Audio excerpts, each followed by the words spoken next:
தமிழ் தேசிய இனம் சார்ந்த இசைப்பிரியா கிருசாந்தி போன்றவர்கள் பாலியல் வன்புணர்வுக்கு பின்பால் அவர்கள் படுகொலை செய்யப்பட்டார்கள் ஸ்ரீலங்கா இராணுவத்தார். கதிர்காம தலகி மனம்பேரியை சொந்த சகோதரர்களான இராணுவத்தினரே நிர்வாணமாக்கி படுகொலை செய்தார்கள் என்பது உலக வரலாற்றிலே மிக கேவலமான ஒரு பதிவு. இந்த தமிழ் தேசிய இனத்துக்காக நாங்கள் கேட்பது நீதி. இந்த நீதி நியாயமானதாக இருக்க வேண்டும். இங்கே நான் பார்க்கிறேன், இப்பொழுது சில நாட்களாக இந்த பட்டளந்த வதை முகாம் பற்றிய செய்திகள் மிக பரவலாக போய்கொண்டிருக்கும். உங்களுடைய அனுமதியோடு நான் சில வார்த்தைகளை பேச விரும்புகிறேன். பட்டளந்த என்பது 1988-89 ஆண்டுகளிலே இந்த நாட்டிலே இருந்த ஜேவிபி போராளிகளை கைது செய்து கொண்டு சென்று அவர்கள் படுகொலை செய்யப்பட்டார்கள், சித்திரவதை செய்யப்பட்டார்கள். அதற்கான ஒரு அறிக்கை தயாரிக்கப்பட்டது. அந்த அறிக்கை இவ்வளவு காலமும் கிடப்பிலே இருந்து இப்பொழுது அல் ஜசீராவுக்கு முன்னாள் ஜனாதிபதி ரணில் விக்ரமசிங்கே அவர்கள் வழங்கிய பேட்டிக்கு பிற்பாடு இந்த பட்டளந்த அறிக்கை வெளியிலே வந்திருக்கிறது. ஆனால் ஒன்றை நான் குறிப்பிட விரும்புகிறேன். 88-89 நடந்த இந்த ஜேவிபி மீதான இனப்படுகொலை தொடர்பாக, இனப்படுகொலை அல்ல, ஜேவிபி மீதான படுகொலைகள் தொடர்பாக அப்பொழுது இருந்த மஹிந்த ராஜபக்ச அவர்கள் ஐக்கிய நாடுகள் சபை வரை இது தொடர்பான ஒரு அறிக்கையும் சமர்ப்பித்திருந்தார். இந்த ஜேவிபியினுடைய படுகொலைகள் தொடர்பாக தன்னுடைய செய்தியை கொண்டு சென்றிருந்தார். ஆனால் அந்த காலத்திலும் இதற்கான தீர்வுகள் எட்டப்படவில்லை. ஜேவிபி அடுத்து வந்த ஆண்டுகளிலே சந்திரிகாவோடு சேர்ந்து ஆட்சி செய்த பொழுதும் இந்த பட்டளந்த படுகொலைகள் தொடர்பாக எந்த விதமான செய்திகளையோ கோரல்களையோ முன்வைக்கவும் இல்லை, மூச்சு காட்டவில்லை. இது ஏன் என்பது தெரியவில்லை. ஆனால் இப்பொழுது அந்த விடயத்தை எடுத்திருப்பது நியாயபூர்வமான ஒரு விசாரணை வேண்டும். இந்த நாட்டிலே படுகொலை செய்யப்பட்ட இளைஞர்கள் யுவதிகளுக்கான நீதி வேண்டும். நான் அடிக்கடி இந்த சபையிலே குறிப்பிட்டிருக்கிறேன். கதிர்காம தலகி மனம்பேரியை சொந்த சகோதரர்களான இராணுவத்தினரே நிர்வாணமாக்கி படுகொலை செய்தார்கள் என்பது உலக வரலாற்றிலே மிக கேவலமான ஒரு பதிவு. அவ்வாறான இந்த நாட்டிலே அதற்கு ஒரு நீதி வேண்டும் என்று நான் பல தடவைகள் சொல்லியிருக்கிறேன். அதே போல தமிழ் தேசிய இனம் சார்ந்த இசைப்பிரியா கிருசாந்தி போன்றவர்கள் பாலியல் வன்புணர்வுக்கு பின்பால் அவர்கள் படுகொலை செய்யப்பட்டார்கள் ஸ்ரீலங்கா இராணுவத்தால். அவர்களுக்கான நீதி விசாரணைகளையும் நாங்கள் பல இடங்களிலே கோருகிறோம். தமிழர்களுக்கு நடந்தது மிகப்பெரிய இனப்படுகொலை. ஆனால் சிங்கள மக்களுக்கு நடந்ததும் அவருடைய எழுச்சி கிளர்ச்சிகளுக்கு எதிராக இந்த வதை முகாம்கள் உருவாக்கப்பட்டிருக்கிறது. பல ஆண்டுகளிலே தமிழர்கள் மீது 80 வருட காலத்திலே தமிழர்கள் மீது படிப்படியாக பல இடங்களிலே இந்த படுகொலை முயற்சிகள் மேற்கொள்ளப்பட்டது. குறிப்பாக 1956, 58 வரை இலங்கையிலே நடந்த மிகப்பெரிய தமிழினம் மீதான இனப்படுகொலைகள் பதிவு செய்யப்பட்டிருக்கின்றன. அதே போல 70, 76 நடந்த மிகப்பெரிய இனப்படுகொலைகளையும் பதிவு செய்திருக்கிறார்கள். 1983 ஆண்டிலே நடந்த பாரிய ஜூலை படுகொலை என்பது மிகப்பெரிய இனப்படுகொலையாக உலக அரங்கிலே பார்க்கப்படுகிறது.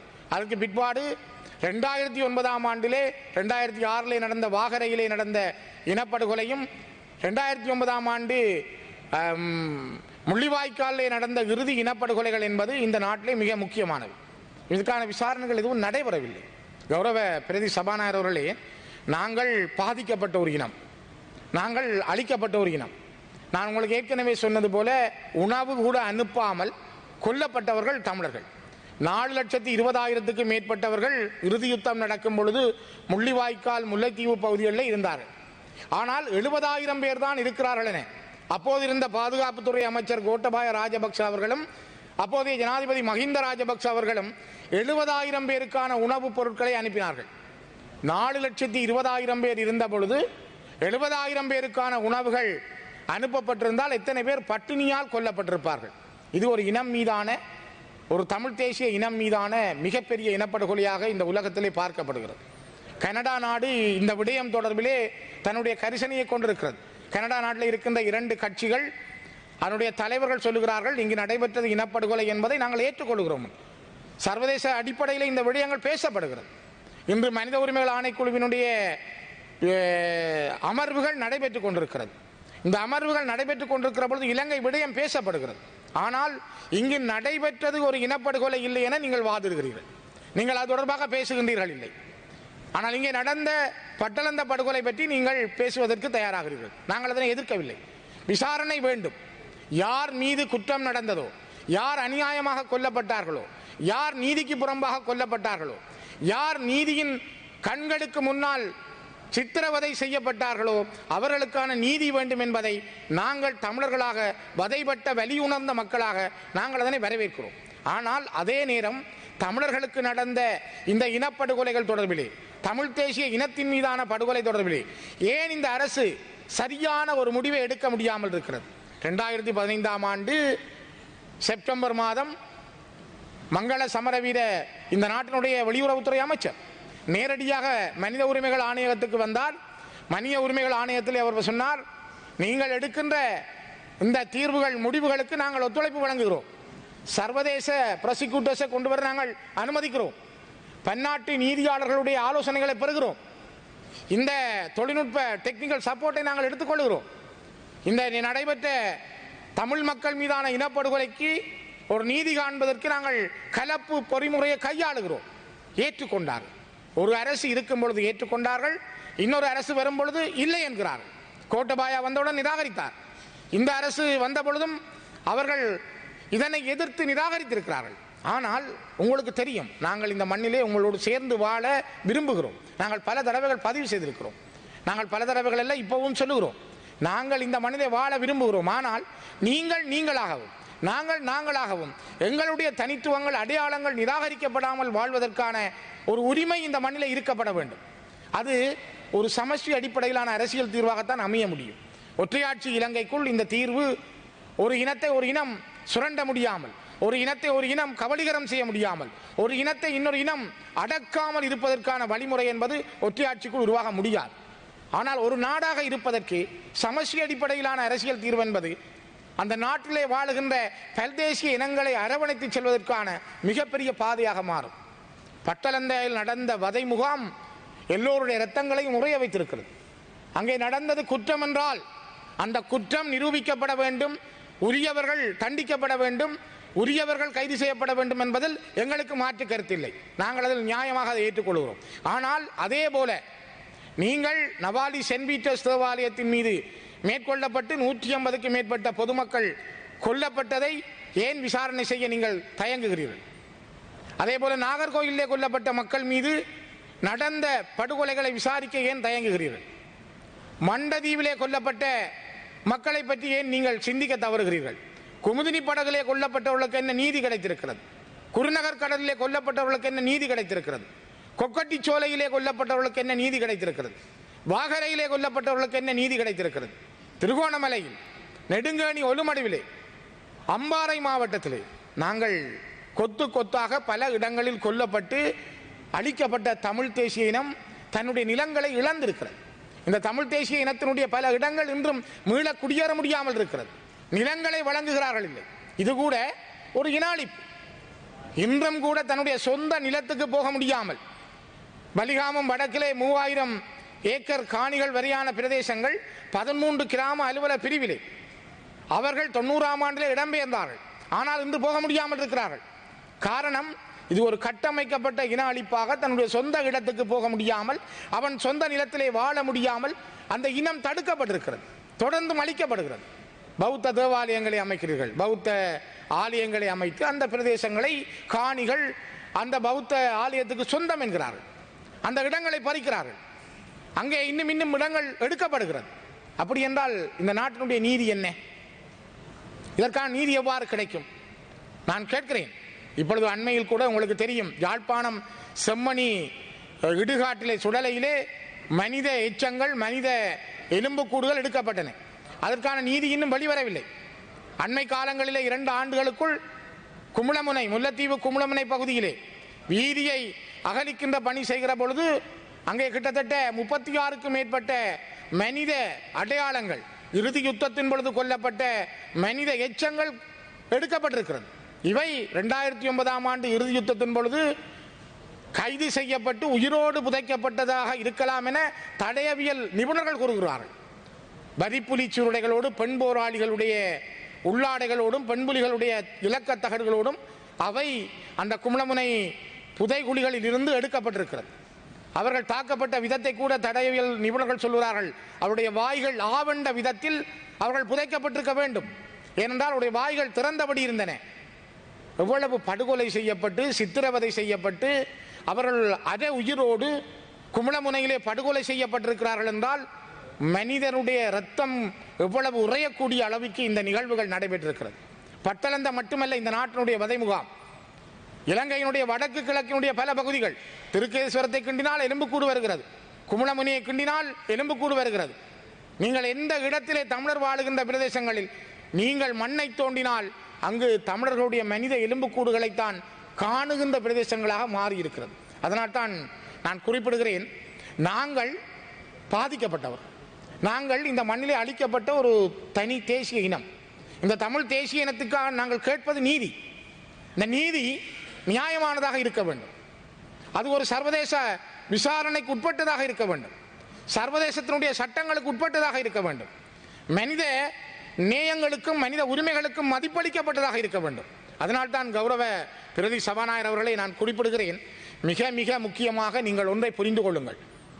நாங்கள் பல பல நெருக்கடிகளுக்குள் ஒரு மனிதனை கொல்லுவதற்கான மிகப்பெரிய குற்றங்களில் உணவனுப்பாமல் கொல்லப்படுதல், அவர்கள் மீது பராஜ் குண்டுகளையும் கொத்தணி குண்டுகளையும் அவர்கள் மீது பொஸ்பரஸ் குண்டுகளையும் வீசி அவர்களை கொல்லுதல், மிகப்பெரிய தடை செய்யப்பட்ட ஆயுதங்களை பாவித்தல், இவையெல்லாம் மிகப்பெரிய போர்க்குற்றங்கள், மனித குலத்துக்கு எதிரான குற்றங்கள். இவை அனைத்தும் வடக்கு கிழக்கிலே, குறிப்பாக வாகரையிலும் முள்ளிவாய்க்காலிலும் மிகப்பெரிய அளவிலே மேற்கொள்ளப்பட்டது. அதில் முள்ளிவாய்க்காலில் 2008-9 ஆண்டுகளில் இந்த மனித குலத்துக்கு எதிரான குற்றங்கள், மனிதர்களுக்கு எதிரான போர்க்குற்றங்கள், கொத்தணி குண்டுகள், பராஜ் குண்டுகள், அவர்கள் மீதான இந்த போஸ்பரஸ் குண்டுகள் வீசப்பட்ட அடையாளங்களோடு, உடல் பாதிக்கப்பட்ட அவயவங்களோடு மக்கள் இன்றும் வாழ்ந்து கொண்டிருக்கிறார்கள். நான் பல தடவைகள் இந்த சபையிலே அதை குறிப்பிட்டிருக்கிறேன். இன்று பலர் உயிரோடு ஒப்படைக்கப்பட்டார்கள். ஒப்படைக்கப்பட்டவர்களுக்கும் நீதி கிடைக்கவில்லை. உணவு அனுப்பாமல் கொல்லப்படுதல் என்பது உலகத்திலே மிகப்பெரிய குற்றம், சர்வதேச குற்றம். ஆனால் நான் உங்களுக்கு ஏற்கனவே சொன்னது போல 4,20,000 பேர் இருந்த இடத்திலே 70,000 பேர் தான் என்று உணவு அனுப்பி, அதுவும் குறைவாக பல தடவைகள் நிறுத்தப்பட்டு அனுப்பப்பட்ட பொழுது எத்தனை ஆயிரம் குழந்தைகள் கொல்லப்பட்டார்கள். பல குழந்தைகள் முள்ளிவாய்க்காலே அங்கே தமிழர் புனர்வாழ்வு கழகம் காட்சி கொடுத்த கஞ்சிக்காக சின்ன சின்ன கிண்ணங்களோடு சட்டிகளோடு லைன்லே நின்ற பொழுது, வரிசையிலே நின்ற பொழுது பராஜ் குண்டுகளுக்கு அகப்பட்டு இறந்த வரலாறு அந்த மண்ணிலே நடைபெற்றது. அவை பாதிக்கப்பட்ட ஒரு இனத்தின் சார்பாக அவர்களை நேரடியாக கண்டவன் என்ற ஒரு வகையிலே நான் குறிப்பிடுகிறேன். தயவு செய்து நீதி விசாரணை என்பதை எல்லாத்துக்கும் நீங்கள் உருவாக்குங்கள், எல்லாவற்றுக்கும் கொண்டு வாருங்கள். அது அந்த மக்கள் நம்பக்கூடிய வகையில் அமைய வேண்டும்.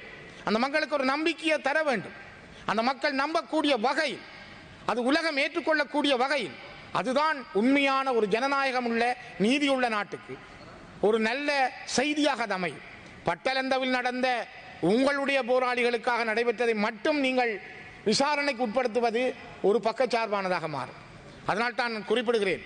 நான் நினைக்கிறேன், நாங்கள் உங்கள் மீது மரியாதை கொண்டவர்கள்.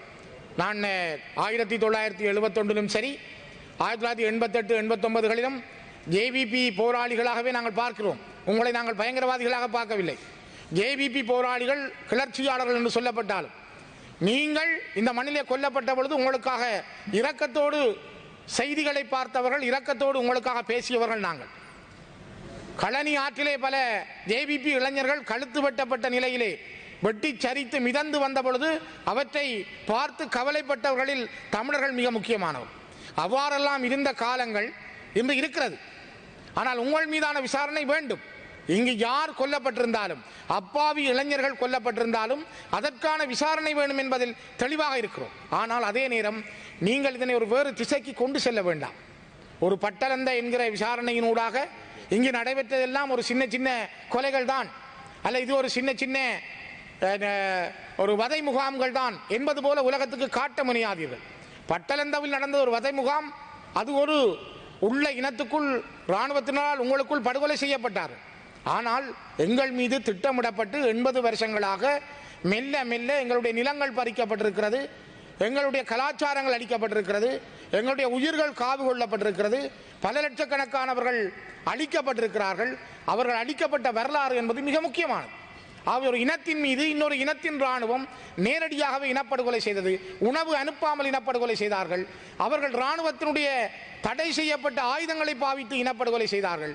இதெல்லாம் எங்கள் மீது நடைபெற்றது. ஆகவே 2 தேசிய இனங்களாக தமிழ் தேசிய இனத்தின் மீது நடந்த இந்த படுகொலை என்பது மிக மிக கருத்திலே கொள்ளப்பட வேண்டும். இதற்கான நீதி விசாரணை வேண்டும். பட்டளந்த என்ற சொல்லுக்கூடாக இங்கே நடந்த பல இனப்படுகொலைகளை, தமிழ் தேசிய இனத்தின் மீதான படுகொலை தயவு செய்து மறைத்து விடாதீர்கள். அது ஒரு சர்வதேச அளவிலே இன்று பேசப்படுகின்ற பொருள். மனித உரிமைகள் ஆணையம் கூட அதனை கருத்தில் எடுத்திருக்கிறது. அதே நேரம் உலகத்தினுடைய பல நாடுகள் அந்த விடயம் தொடர்பிலே இன்றும் கருத்திலே வைத்திருக்கிறார்கள். அதனை விட இறுதி யுத்தம் நடந்த பொழுது பல நாடுகளுடைய செய்மதிகள், சேட்டலைட்டுகள் இங்கு நடந்த படுகொலைகளை மிக துல்லியமாகவே படம் பிடித்து வைத்திருக்கிறார்கள். ஒரு குண்டூசியை படம் எடுக்கக்கூடிய அளவிற்கு அவர்களிடம் அந்த செய்திகள் உண்டு. உலக நாடுகளிடம் இருக்கிற அந்த ஆதாரங்கள், உலக நாடுகளிடம் இருக்கிற அந்த ஆவணங்கள் எங்களிடம் தமிழ் மக்களும் இன்று சாட்சியங்களாக இருக்கிறார்கள். சாட்சியங்களாக இருக்கிற தமிழ் மக்களுடைய அவர்கள் மீதான இனப்படுகொலை, அந்த தமிழ் தேசிய இனத்தின் மீதான படுகொலை என்பதற்கு சரியான நீதி விசாரணை வேண்டும். ஆகவே இந்த நாட்டிலே நீங்கள் உங்களுடைய கலாச்சாரம், பண்பாடு, உங்களுடைய இனத்தினுடைய தனித்துவம், சிங்கள தேசிய இனத்தினுடைய அடையாளம் என்பதை நாங்கள் மதிக்கிறோம். உங்களோடு நாங்கள் சேர்ந்து வர தயாராக இருக்கிறோம். ஆனால் அதே போல தமிழர்களுடைய தனித்துவம், அவர்களுடைய தேசிய அடையாளம், அவர்களுடைய நில அடையாளம், அவர்களுடைய மொழி அடையாளம், அவருடைய கலாச்சார பண்பாட்டு அடையாளம் என்பவற்றை தயவு செய்து கருத்திலே கொள்ளுங்கள். ஒரு இனம் அளிக்கப்பட்டிருக்கிறது, அதற்கான நீதி வேண்டும். அந்த நீதியை எவ்வாறு வழங்குவது என்பதில் நீங்கள் பட்டளந்த மட்டுமல்ல, அதற்கூடாக இதனை மறைக்காமல் நீதியான முறையில் தமிழர்களுக்கான நீதி விசாரணைக்கு தயாராகுங்கள். அதிலே மிக மிக முக்கியமான சாட்சிகளாக இன்றும் வலிந்து காணாமலாக்கப்பட்ட அம்மாக்கள், அப்பாக்களுடைய போராட்டம் 3000 நாட்களை கடந்து தெருக்களில் நடைபெறுகிறது. அவற்றையெல்லாம் நீங்கள் கருத்தில் எடுத்தால் இந்த நீதிக்கான கதவுகள் திறக்கப்பட வேண்டும். அது உண்மையை கொண்டு வர வேண்டும் என்று கேட்டு நிறைவு செய்கின்றேன்.